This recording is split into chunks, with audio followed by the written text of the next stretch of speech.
সময় আমরা পার করেছি, হারিকেন জানায় লেখাপড়া করেছি।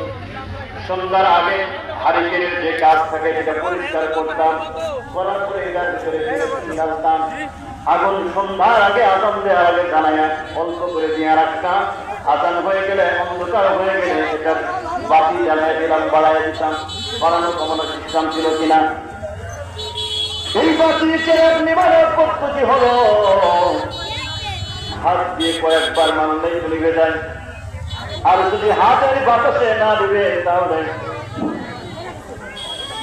রবানা না ফু দেওয়া লাগে। এই ছোট্ট মানুষ মা বলে আগুনটা নিভায় দিস, সে চুলার পরে নিয়ে বলছে বাতি নিভায়া অভ্যাস, কুপি নিভায়া অভ্যাস, ফু দিয়ে অথবা হাত দিয়ে। আমার প্রাণের ভাইরা বুঝে থাকলে জবাব দিবেন। চুলার মধ্যে সেই আগুনটা, ঘরের আগুন হোক আর কয়লার আগুন হোক,